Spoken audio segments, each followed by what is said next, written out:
Hello साथियों। आज हम शुरू करने जा रहे हैं 10th क्लास की मैथ की श्रृंखला। ठीक है, आज हम एक बेहतरीन स्टार्ट कर रहे हैं। 10th क्लास के सभी चैप्टरों को पूरी लाइन वाइज पूरे सही तरीके से हर एक्सरसाइज, हर एक क्वेश्चन मतलब एक एक्सरसाइज के क्वेश्चन को, एग्जाम्पल को, यहाँ तक कि जो एडिशनल एक्सरसाइज है वो भी हम करेंगे। पूरा लाइन वाइज कंप्लीट मैथ करेंगे अब से हम। ठीक है, कोई एग्जाम्पल नहीं छोड़ा जाएगा आपका, ना ही कोई आपका क्वेश्चन छोड़ेंगे। ठीक है, इसमें हम सबसे पहले चैप्टर स्टार्ट करें अपना जो surface areas and volume. First ये क्षेत्रफल एवं आयतन। जैसा कि आप सभी को दिख रहा है, इंग्लिश मीडियम और हिंदी मीडियम, मतलब ये हमारी क्लासेस दोनों तरीक़ों से चलेगी। हिंदी मीडियम में भी क्लास रहेगी और इंग्लिश मीडियम में भी क्लास रहेगी। दोनों माध्यम हम एक साथ, दोनों मीडियम हम एक साथ कवर करेंगे पूरी डिटेल में, अच्छे तरीके से, जिससे अगर कोई 10th का विद्यार्थी देखता है तो उसको मैथ में 100 में से 100 अंक आस के इतना डिटेल से हम करेंगे। और रही एसएससी या एचएसएससी की बात, एचएसएससी में तो 10वीं तक का ही मैथ आता है रेलवे और एचएसएससी में। जो एसएससी के स्टूडेंट है, एस्पिरेंट है, उनके लिए इन फॉर्मूलाज को हम इस तरीके से एक्सप्लेन करेंगे कि वो जो कंसेप्ट बनेगा वो हमारा उन सभी में काम आएगा। कुछ क्वेश्चन तो 10वीं में से भी डायरेक्ट उठा लिए जाते हैं, यहीं से आपकी नींव स्टार्ट होती है। तो हम सबसे पहले पृष्ठीय क्षेत्रफल या आयतन जो 10वीं में है, हम वहीं से स्टार्ट कर रहे हैं। ठीक है, इसमें हमारा सारा 3D का खेल होता है, 3 डायमेंशन। विमाएं मतलब किसी चीज़ की जिसकी 3 विमाएं हो, जो ऐसी जगह पे हो जहाँ पे लंबाई, चौड़ाई या ऊंचाई, मतलब जिसमें आयतन भी हम ज्ञात कर सकें, वो सभी चीज़ें 3D के अंतर्गत आती हैं। ठीक है, इससे पहले हम आपको थोड़ा सा 1D और 2D या 4D का उदाहरण भी मैं आपको दे देता हूँ।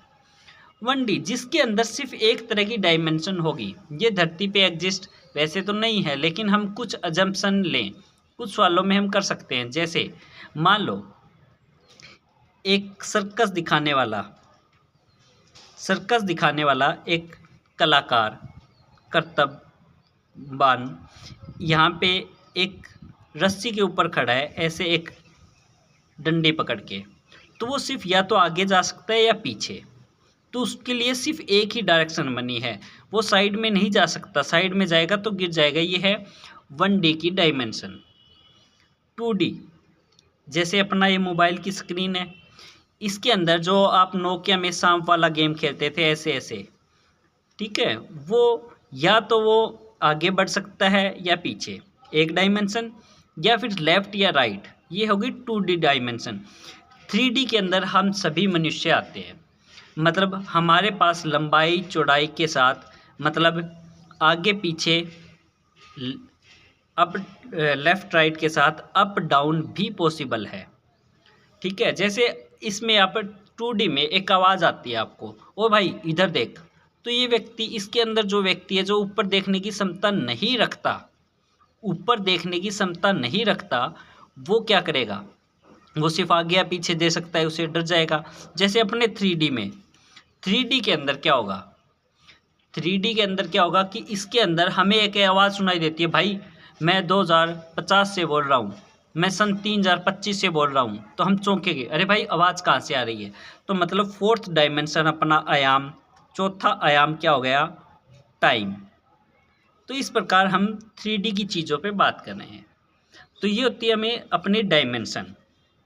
ठीक है, और इससे रिलेटेड जैसे मैंने कहा एसएससी या एचएसएससी भी कारगर होगी। जैसे जो टीचिंग का एग्ज़ाम होता है, ठीक है, जो एचएसएससी में लेती है एस्टेट, मतलब एस्टेट के अंदर एक क्वेश्चन आया है, इससे रिलेटेड एक क्वेश्चन आया है, इनमें से कौन सी वस्तु इनमें से कौन सी वस्तु 2D है? ऑप्शन दिया है हमें आयत, घन, घनाभ, गोला। इंग्लिश में रेक्टेंगल, क्यूब, क्यूबॉइड, स्फेयर। अब इनमें से ये क्वेश्चन आया है एस्टेट के अंदर, तो इसका आंसर हो गया आयत, क्योंकि आयत की सिर्फ लेंथ और ब्रेड्थ है, इसकी दो ही विमा है। जैसे ही आयत को ऊपर उठाया जाएगा तो क्यूबॉइड बन जाएगा, और यदि स्क्वायर को, मतलब यदि वर्ग को ऊपर उठाया जाएगा तो क्यूब बन जाएगा उतनी ही हाइट पे। यदि ज़्यादा हाइट या कम ज़्यादा हो तो क्यूबॉइड बन जाएगा। और गोलाकार आकृतियाँ जैसे फुटबॉल, ये क्या है? ये हमारी 3D वस्तु है। ये भी 3D है, ये भी 3D है, ये भी 3D है। जो चीज़ हम छू सकते हैं वो हमारी 3D के अंतर्गत की चीज़ें हैं। तो अब हम करें इसके सबसे पहले इनके फॉर्मूलाज। तो आप लोगों को यहाँ पे थोड़ा ध्यान से समझना है कि फॉर्मूला बनते कैसे हैं। एक होता है हमारा, यहाँ पे हम शुरू कर रहे हैं सबसे पहले घनाभ के बारे में। ये हम ऐसे कर लेते हैं, घनाभ, क्यूबॉइड, इस तरह का फिगर।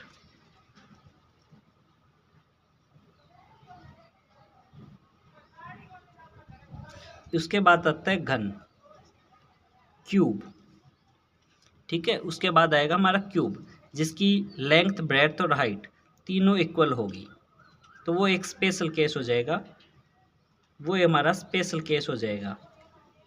इसके अंदर ये लेंथ है, ठीक है, ये लेंथ है, ये इसकी ब्रेड्थ है और ये हाइट है। ये लेंथ, ब्रेड्थ और हाइट, लंबाई, चौड़ाई और ऊंचाई, तीनों को एक नया नाम दे दिया हमने ए। ये भी भुजा ए है, ये भी ए है, ये भी ए, मतलब ये किनारे तीनों ए है। इसका एग्जांपल ले सकते हैं हम, एक कमरा, रूम, माचिस, बुक, किताब, ईंट, ठीक है, ब्रिक्स, रूम्स, मैचेस या बुक्स, ये सभी हमारे हैं घनाभ के एग्जांपल। क्यूब में क्या होता है? क्यूब मतलब जिसमें लंबाई, चौड़ाई और ऊंचाई तीनों चीज़ें बराबर होगी, तो वो क्या हो जाएगा? एक स्पेशल केस। कोई भी ईंट या कोई भी कमरा जिसमें लंबाई, चौड़ाई, ऊंचाई बराबर हो, या ऐसी कोई किताब, वो सभी क्या बन जाएगी? क्यूब। या जैसे आप एक डाइस लेते हो, पासा, जो लूडो में आप लोग खेलते हो, वो लूडो या डाइस क्या बन जाएगा अपना? एक क्यूब। उसके बाद हम बात करेंगे यहाँ पे गोला की, स्फीयर, ठीक है। स्फीयर मतलब इस तरह की आकृति, जैसे कोई फुटबॉल, ये हो गया हमारा इसका एग्जाम्पल। उसके बाद हम अर्धगोला। अर्धगोले हमारे पास दो टाइप के बनेंगे। अर्धगोला हमारे पास दो टाइप के होंगे, एक खोखला अर्धगोला, ठीक है, ये हम ले लेते हैं खोखला हेमिस्फेयर। अर्धगोले को इंग्लिश में बोलते हैं हेमिस्फेयर, मतलब होलो हेमिस्फेयर। एक होगा सॉलिड हेमिस्फेयर, ठीक है, ये होगा सॉलिड मतलब ठोस अर्धगोला।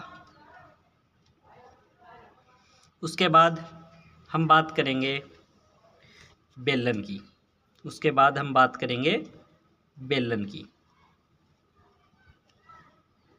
इंग्लिश में सिलेंडर।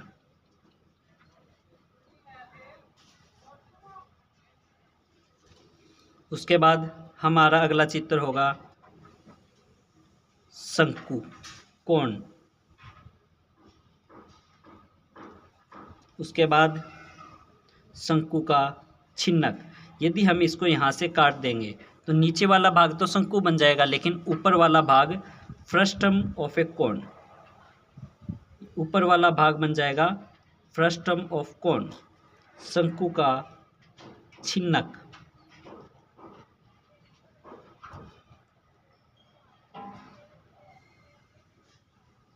अब हम ये सारे फॉर्मूला बिल्कुल आराम से समझेंगे।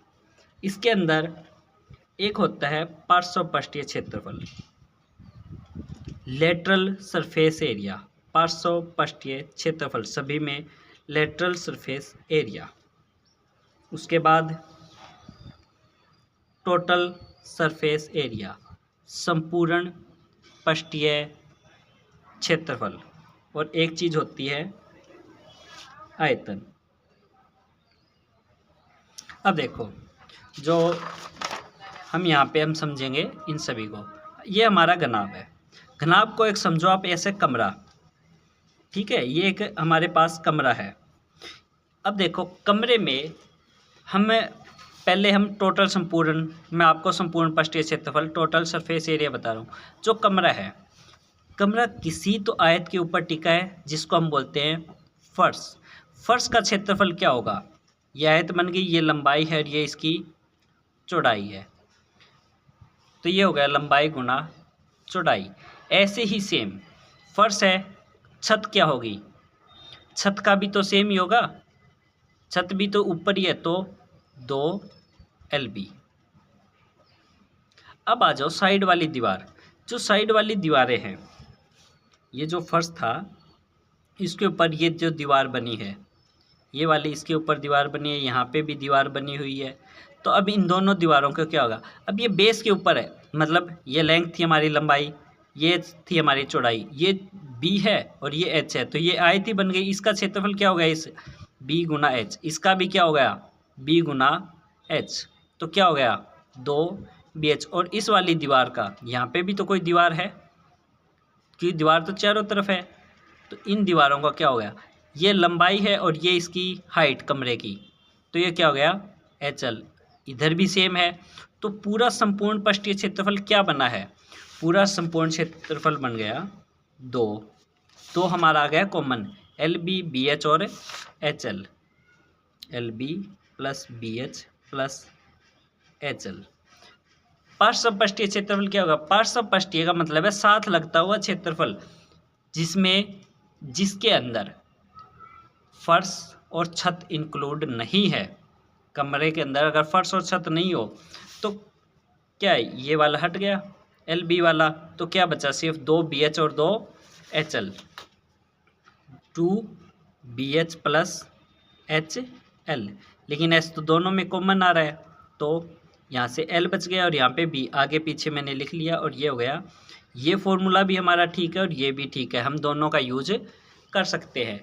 अब ये सवाल हमें कब पूछा जाता है?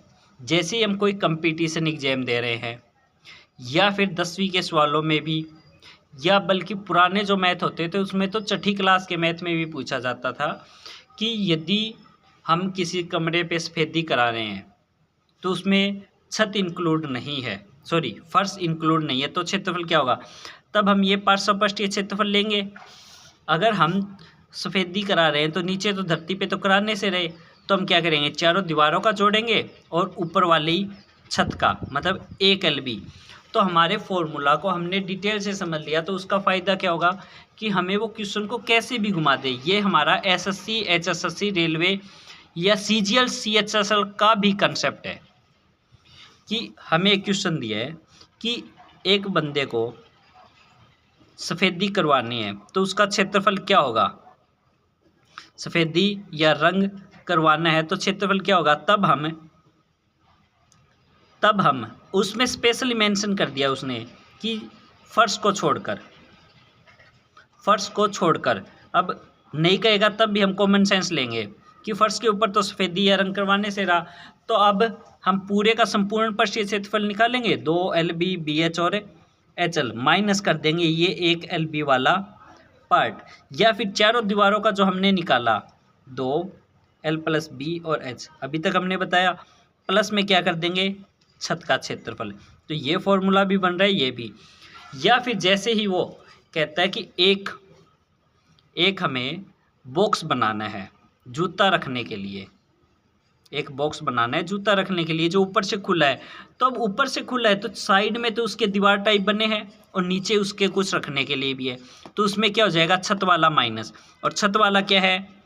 LB, मतलब टोटल का निकालेंगे और छत का माइनस कर देंगे। तो इन सवालों को हम इस तरीके से करेंगे, ना कि हम ये डायरेक्ट फॉर्मूला कभी भी नहीं रटेंगे। हम इसको समझेंगे कि साइड वाली दीवार का क्षेत्रफल और ये हो गया संपूर्ण आयतन। आयतन का जिसको नहीं हो रहा याद, ये हमने मान लो एक ईंट ब्रिक्स रखी है, कितनी ईंटें हैं आप लोग कहोगे एक तो है, अब 2, अब 3, अब 4, अब 5। तो मैं इसको कैसे गिन रहा हूँ, ये इधर तो 1 की चौड़ाई है और इधर 5, मैं कर रहा हूँ 1 गुना 5। नहीं समझ आया? मान लो मैं एक और ईंट यहाँ पे रख देता हूँ साइड में इनके, अब 2 गुना 5, अब कितनी ईंटें हो गई 10 ब्रिक्स। अब मैं यदि ऐसे 3 रख देता हूँ, कितनी हो गई 3 गुना 5, अब हो गई 15 ईंटें। अब मैं इनके ऊपर एक एक ईंट और रख देता हूँ, इसके ऊपर भी, इसके ऊपर भी, इसके ऊपर भी। तो अब तक ये क्या बनी थी, पहले बनी थी आयत, पहले बनी थी रेक्टेंगल जिसका हम L गुना B करके निकाल रहे थे। लेकिन जैसे ही ऊपर रखा तो इसकी अब H भी हो गई। अब कितनी ईंटें हो गई, आप लोग बोले 15 थी और सबके ऊपर एक एक और रख दी तो क्या हो गई 30। मतलब इस 15 को 3 गुना 5 था, अब इसको मैंने 2 से गुना और कर दिया तो 30 ईंटें। मैंने एक एक ईंट और रख दी सभी के ऊपर, तो 3 गुना 5 को कितनी ऊंचाई हो गई 3, L गुना B तो था ही, H कितनी हो गई 3, आप लोग कहोगे 15 ईंटें और बढ़ गई तो 45। मतलब फॉर्मूला बन गया L गुना B गुना H। जैसे ही आप लोगों के घर में मिस्त्री का काम होता है चिनाई का, ठीक है, तो आप लोग जो ईंट का चट्टा लगाते हैं, ईंट का ढेर लगा के गए, ईंट का ऐसे ढेर लगा के गए, अब इसके अंदर कितनी ईंटें रखे गए हैं वो उसका कैसे गिनेंगे हम, पहले देखेंगे इस तरह से कितनी ईंट रखी है, उसने रखी है इस तरह से 10 ईंट, चौड़ाई में रखी है उसने 5 ईंट, ऊंचाई में कितनी ईंटें रखी है, उसने रखी है 20 ईंटें। 10 गुना 5 गुना 20 कितनी हो गई 5 दूनी 10, 0 0, उसके अंदर 1000 ईंट हो गई। कैसे कैलकुलेशन की, कैसे गणना की हमने, एक तरफ लंबाई की गिन ली, फिर एक लाइन नीचे वाली चौड़ाई की और फिर ऊपर तक गिनते गए 1 2 3 4 5 6 7 8 9, जिस तरह से करके कितनी पहुंची 20। तो ये होगा हमारा आयतन का फॉर्मूला L गुना B गुना H। ये हो गया हमारा L गुना B गुना H का हो गया हमारा फॉर्मूला। ये होता है आयतन निकालने का। अब जैसे कोई दीवार है, ये हमारी एक दीवार है वॉल, इसके अंदर कितनी ईंटें लगी है हम कैसे निकालेंगे। अब आप लोगों की दीवार की ईंटें थोड़ी गिन जाएगी, तो सीधी सी बात है, हम सबसे पहले दीवार की लंबाई देख लेंगे, दीवार में कितनी ईंटें लगी है, इस तरह से लगी हुई है मान लो 40 ईंट। और दीवार की ऊंचाई में कितनी ईंटें लगी है, दीवार की ऊंचाई में हमने गिनी कि यहाँ से लेकर छत तक 15 रद्दे हैं, मतलब 15 ईंटों की ऊंचाई है, तो L गुना S तो हो गया। अब बचा B, चौड़ाई में कितनी ईंटें रखी है, हमने एक ही लाइन रखी है, एक ही लाइन की दीवार बनाई है तो एक से ही गुना, 2 दीवारों की है तो मतलब 2 ईंटों की चौड़ाई है तो 2 की, जिसको आम भाषा में जैसे 4 इंची दीवार जिसके अंदर 1 ईंट रखी जाती है, 9 इंची दीवार मतलब उसके अंदर 2 ईंटें हो गई। तो अब ये 40 गुना 15 मतलब उस दीवार के अंदर कितनी ईंटें लगी, आपकी 600 ईंट लगी है। ऐसे ही आपका मिस्त्री जो होता है ना, वो आपको कैलकुलेशन करके बताता है कि आपको इस कमरे के लिए कितनी ईंटें चाहिए, क्योंकि उसका रात दिन की प्रैक्टिस है तो वो आपको वैसे ही बता देता है। तो अब मान लो इस दीवार के अंदर मैं एक जंगला बनाना चाह रहा हूँ और उस जंगले की इस तरह से हाइट लंबाई है 4 ईंटों की, चौड़ाई में ऊंचाई में उसको ले रहा हूँ मैं 3 तक। चौड़ाई कितनी होगी, चौड़ाई तो वही है जो 1 ईंट की है तो 1 की, 2 की है तो 2 की, 4 गुना 3 गुना 1, 4 गुना 3 गुना 1, ये 12 ईंटें हो जाएगी कम। टोटल ईंटें थी हमारी 600 में से 12 माइनस हो जाएगी। तो हम इसका यहाँ पे एक मान लो गेट भी बनाना है, गेट में मतलब जो गेट के इस तरह की एरिया की है उसके अंदर कितनी ईंटें जा रही हैं, मान लो गेट की चौड़ाई है 8 ईंट की, ऊंचाई है 10 ईंट की, तो 10 गुना 8 80 और चौड़ाई 1 की, तो 80 ईंटें ये कम हो जाएगी, 12 ये 92 ईंटें कम, तो बाकी 600 में से 92 चली जाएगी, 600 में से 12 और 80 ये माइनस हो के 92 कितनी बच जाएगी 508 ईंटें। तो इस तरह से हम निकालेंगे सवाल, यदि हमें इसका फॉर्मूला समझ रखा है हमने तो, वरना हम सिर्फ L गुना B गुना H करते रह जाते हैं। इसके बाद अपना घन, ठीक है। घन का क्या होता है, जिसमें L B और H बराबर हो, तीनों का हमने नया नाम दे दिया A। तो यहाँ पे 2, L की जगह नाम रख दिया हमने A, B की जगह A, H की जगह भी A, A की वैल्यू ये हो गई 2A Guna A, 2 Guna 2 4A square, चारों दीवारों का क्षेत्रफल। या हम इसको शॉर्ट फॉर्म में समझें, कोई भी दीवार थी या फर्श था, उसकी क्या थी, वो वर्ग ही था, वर्गित था, तो उसकी A गुना A हो गई उसकी क्षेत्रफल। A गुना A भुजा की स्क्वायर, और 4 दीवारें हैं तो 4। अगर यदि हम छत को भी इंक्लूड कर ले और फर्श को भी, तो A स्क्वायर तो एक भुजा का मतलब एक जगह का एक पृष्ठ का क्षेत्रफल हो गया, एक सरफेस का एरिया हो गया 6 है तो 6 से। आयतन वॉल्यूम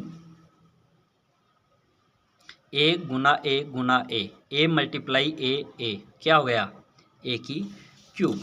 अब लेते हैं हम स्फीयर की बात। सरफेस ये वाला एरिया, इसके चारों तरफ कितना होता है, इसका डायरेक्ट हम याद भी रख सकते हैं 4πr²। कैसे, ये वाला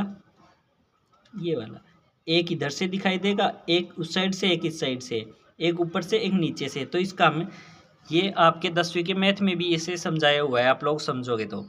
लेकिन मैंने बता भी दिया कि एक इधर से, एक इधर, एक ऊपर से, एक नीचे से, तो टोटल हो गए। और वृत्त कितने हो गए 4, और हर वृत्त का क्षेत्रफल πr², हर सर्कल का, तो 4 से गुना कर दिया 4πr²। तो अब इसका संपूर्ण क्या होगा, संपूर्ण यही तो है, दोनों ही सेम है इसमें, टोटल इसमें सेम ही होगा। क्यों, अरे भाई इसका बस हम इसका नाम लेटरल की बजाय यहाँ पे CS से कर देंगे, वक्र पृष्ठीय क्षेत्रफल, कवर्ड सरफेस एरिया, इसमें हम कवर्ड नाम धरेंगे। क्यों, क्योंकि जो भी चीज़ें सीधी होती है तो उसमें पार्श्व यूज होगा, लेकिन अगर वो मुड़ी हुई है तो वक्र है, कर्व है वो, तब यहाँ पे लेटरल यूज करना गलत होगा। लेकिन हालांकि कुछ क्वेश्चनों में ये LSC भी दे देते हैं, उससे फ़र्क नहीं पड़ता 10वीं लेवल पे। लेकिन आप कंपटीशन एग्जाम की तैयारी कर रहे हो तो बारीकी का अंतर आपको पता होना चाहिए। आयतन, इसका आयतन का फॉर्मूला आता है 4/3 πr3। अब हमारे पास गोला है, ठीक है, सफ़ेद था, उसका आधा भाग कर लिया तो वो बन गया अर्धगोला। अब देखो इसमें खोखले अर्धगोले में पार्श्व पृष्ठीय क्षेत्रफल क्या होगा, मतलब लेटरल सरफेस एरिया या कवर्ड सरफेस एरिया, वो पूरा भाग 4πr² था, तो ये कितना बच गया, ये हो गया हमारा 2πr²।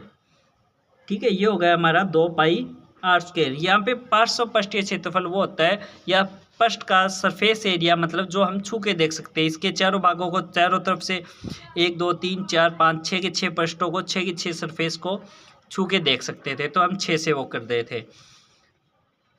और इसमें हम चारों तरफ हाथ फेर के देख सकते हैं, चारों तरफ टच करके देख सकते हैं। ये इंपॉर्टेंट रहेगी, ये लाइन जहाँ पे हम छू के देख सकते हैं वो है उसका पृष्ठीय क्षेत्रफल। ये आप लोगों को मैं अगली वीडियो में भी यूज करूँगा, तो आप लोगों को अगली वीडियो में भी इस चीज़ को पता होना चाहिए। तो 2π और उसके संपूर्ण क्या हो गया, ये तो था ही, ऊपर एक सर्कल और बन गया, ये कटोरी थी, ऊपर एक सर्कल और बन गया वृत्त का πr²। तो टोटल कितना हो गया, 2πr² तो पहले ही था, एक πr² और जुड़ जाएगा तो क्या हो जाएगा अपना 3πr²। आयतन वॉल्यूम इसकी आधी हो जाएगी, 4/3 थी तो 2/3 πr³। यदि सॉलिड अर्धगोला है, मतलब यहाँ पे भी कुछ धातु और यहाँ पे भी, अब वही बात आ गई। अब इसका लेटरल सरफेस क्या होगा, सिर्फ ये इंक्लूड ही करेंगे इसमें तो, लेकिन यहाँ पे भी कुछ चीज़ें हमें ठोस दी हुई है, यहाँ पे भी हमें ठोस दी हुई है, तो इसके अंदर जो धातु इंक्लूड होगी वो सीधा हम 3πr² यहाँ पे कर सकते हैं। हालांकि जो साइड वाला है वो 2πr² ही मान्य होता है, लेकिन अगर हमें वो दिए और ठोस अर्धगोला, फिर हमें निकालने को बोले एक ठोस अर्धगोले का पृष्ठीय क्षेत्रफल निकालो, तो उसका मतलब होता है 2πr², ये था, एक ये था 3πr²। ठीक है। आयतन, अब यहाँ पे मान लो कोई ढक्कन है, हमने उसको खोल दिया, तो अब वो क्या होगा, जैसे हमने इस ढक्कन को खोल दिया तो अब क्या हो गया, इसको हटा देंगे तो पानी तो उतना ही डलेगा। आयतन का मतलब उसके अंदर की चीज़ें कितनी है, मतलब ये हो जाएगा सेम ही 2/3 πr³। हाँ, इसके अंदर हमें जो कंपटीशन एग्जाम में वो देता है, एक ठोस अर्धगोल है तो उसकी मोटाई निकालो। तो बारी का वॉल्यूम निकालेंगे, माइनस करेंगे अंदर वाले का वॉल्यूम, तो हमें निकल जाएगी मोटाई। मतलब यहाँ पे हम एक फॉर्मूला और यूज़ कर लेते हैं मोटाई। तो क्या हो जाएगी, बारी का आयतन निकाल लेंगे और अंदर वाले का आयतन निकाल के इन तरीकों से हम करेंगे इनका मोटाई ज्ञात करने के आगे को सवाल को कंसेप्ट। वो आगे की वीडियोस में भी आपको समझ आ जाएगा, लेकिन यहाँ पे भी आप लोगों को मैंने बता दिया है जनरली। दोनों में से अब आर की वैल्यू दी होगी, उस हिसाब से हमारा कितना मटेरियल है उसके अंदर कितना नहीं है, उन सवालों में हम इसका यूज़ करेंगे। लेकिन ये 10वीं लेवल का नहीं है, 10वीं में बस इतना ही पूछा जाएगा। सिलेंडर, बेलन। अब बेलन ये क्या है अपना, ये क्या है, सर्कल। सर्कल का परिमाप, परिधि, सर्कमफेरेंस, पेरीमीटर क्या होता है, 2 पाई आर। 2 पाई आर 1 सेंटीमीटर है तो यहाँ से 1 से गुना, 2 सेंटीमीटर है या 2 मीटर है तो 2 से गुना।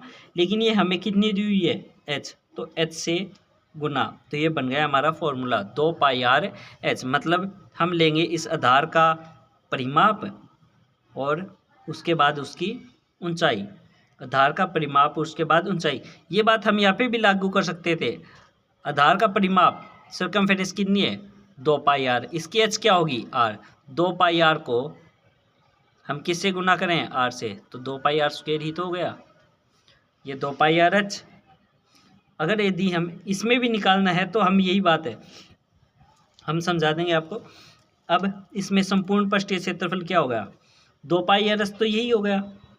लेकिन एक सर्कल यहाँ पे बन रहा है, एक सर्कल यहाँ पे, मतलब 2 वृत्त बन रहे हैं। और वृत्त का क्या होता है, पाई आर स्क्वायर। तो 2 वृत्त है तो 2, संपूर्ण मतलब टोटल, मतलब इनका कर देंगे हमें जोड़।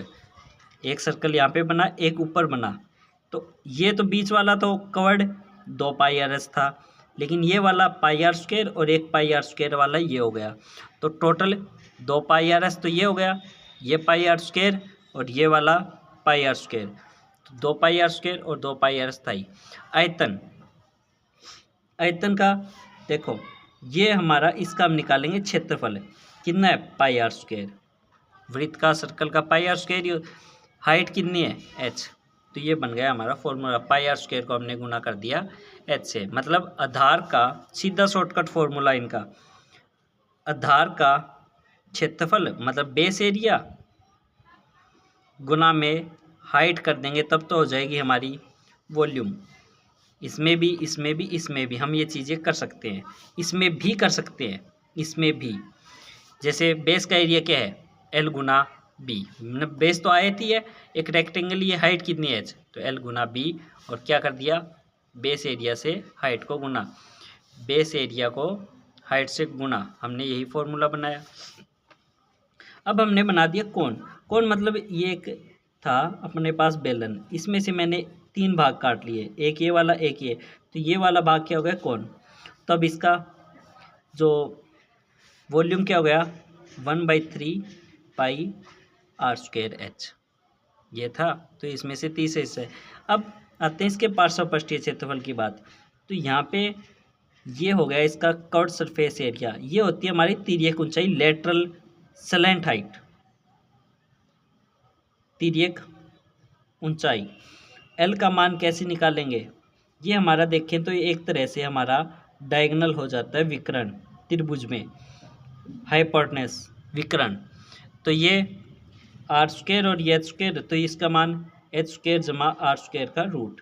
अब हमें निकालना है इसका कर्व्ड सरफेस एरिया, पार्श्व पृष्ठीय क्षेत्रफल क्या हो गया, या वक्र पृष्ठीय क्षेत्रफल पाई आर एल।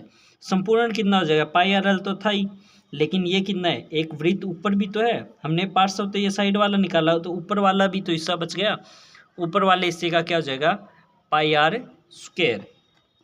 अब शंकु के चिन्ह की बात कर लेते हैं। तो इसमें कर्व्ड सरफेस एरिया क्या हो जाएगा, उसी में से काटा है हमने शंकु में से, तो ये पाई। लेकिन अब R2 हो गई, बड़ी वाली को मैंने मान लिया R1, छोटी वाली को नाम दे दिया मैंने R2, पाई R1 R2, L की जगह L, पाई R1 R2 और L। यहाँ पे संपूर्ण पाई R1 R2L। उसके बाद एक यहाँ पे सर्कल है, एक सर्कल यहाँ पे है, तो ऊपर वाले सर्कल का पाई R1 की स्क्वायर जो भी त्रिज्या है, और यहाँ पे नीचे वाले वृत्त की, नीचे वाले सर्कल का पाई R2 की स्क्वायर। वही वॉल्यूम निकालनी है, 1/3 पाई। R की स्क्वायर की जगह R1 की स्क्वायर, फिर प्लस में R2 स्क्वायर, एक बार दोनों की मल्टीप्लाई R1 R2, और क्या साथ में H, तो यहाँ पे भी हमें H ही हो जाएगा हमारे फॉर्मूला। आज हमने सिर्फ फॉर्मूला ही किए, उससे ज़्यादा में वीडियो हो जाएगी लंबी। तो आज सबसे पहले 10वीं क्लास का काम यही है, इन फॉर्मूलाज को रिवाइज करें, अच्छे से टिप्स पे याद करें, इनको समझें। उसके बाद आप सवालों को देखेंगे, वो बहुत ईजी हो जाएंगे आप लोगों के लिए। थैंक यू, मिलते हैं कल।